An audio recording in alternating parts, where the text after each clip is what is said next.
Pour le hop-up, vous avez un petit téton ici. Vous avez le même de l'autre côté. Vous les tirez vers le bas. On charge.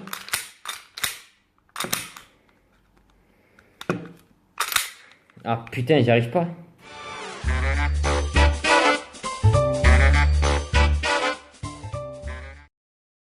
Salut tout le monde, on se retrouve pour la review du Glock 17 de la marque Bell. C'est parti. Alors, ce Glock 17 possède, je ne sais pas si vous allez bien le voir, tous les marquages RS, c'est-à-dire tous les marquages que l'arme réelle, le Glock 17, possède. Donc là, vous voyez le logo Glock 17, Austria 9x19, ça c'est le calibre. Vous avez un petit numéro de série là. Hop. Et ensuite sur la trappe d'éjection des douilles, pareil, un numéro de série qui est unique d'après ce que j'ai pu voir. Donc vous aurez votre propre numéro de série sur votre réplique, d'après ce que j'en ai vu. Ensuite, alors, cette réplique pèse environ 700 grammes.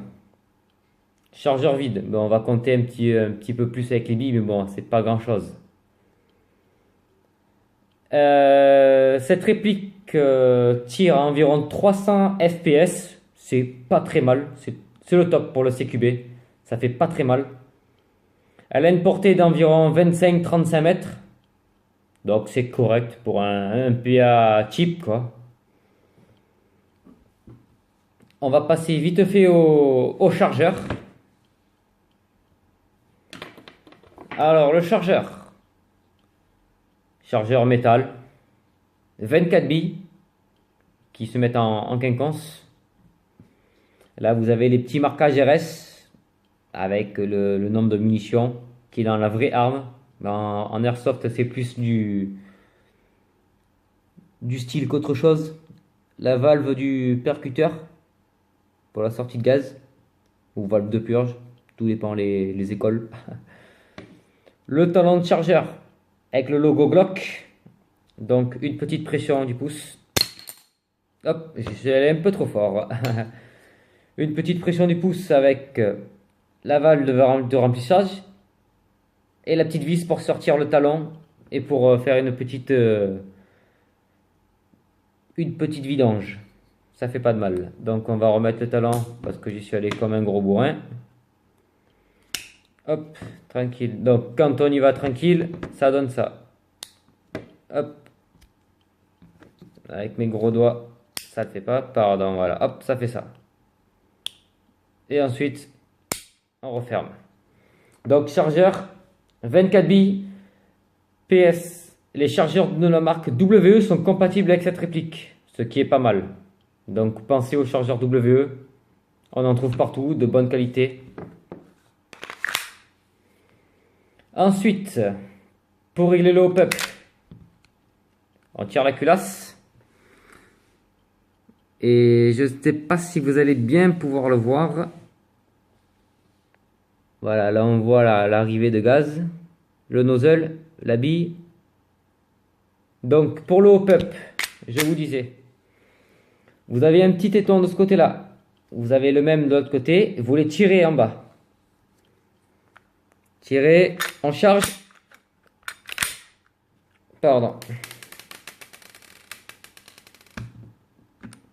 On charge. Ah putain. Pour le hop-up, vous avez un petit téton ici. Vous avez le même de l'autre côté. Vous tirez tous les deux vers le bas. Et on pousse. Donc là, vous avez la carcasse. Avec le percuteur. Donc quand on appuie sur la gâchette, hop, il remonte. Et là, vous avez votre culasse avec votre ressort, votre guide ressort. Et le hop-up est ici. Hop, je réajuste la petite molette noire. Donc vous la poussez pour le up et pour le down.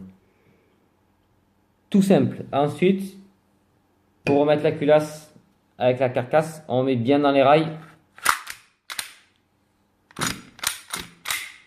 Et on est bon. La sécurité sur les Glock. Regardez bien la gâchette. Il y a un système de double détente. Donc quand je vais charger, elle se met en place. Et il faut appuyer sur la totalité de la gâchette pour que le coup parte. Si on n'appuie que sur un côté, ça ne partira pas.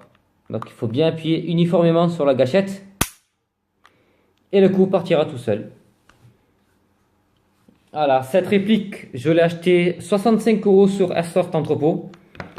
Livré avec une mallette de transport qui protège très très bien. Un nozzle supplémentaire. Une tige de débourrage classique. Voilà. Donc très bonne réplique pour un premier GBB. Pour un débutant, c'est parfait. Les chargeurs sont compatibles WE. Vous allez pouvoir en trouver très facilement. C'est 25-30 mètres de portée comme je le disais tout à l'heure. 300 FPS, donc parfait pour jouer en association. 700 grammes, c'est pas très lourd. 24 billes, on a de quoi tirer de la bille, on a de quoi s'amuser, c'est parfait. Voilà, c'est fini pour cette review. Je vous dis à bientôt. Merci les mecs.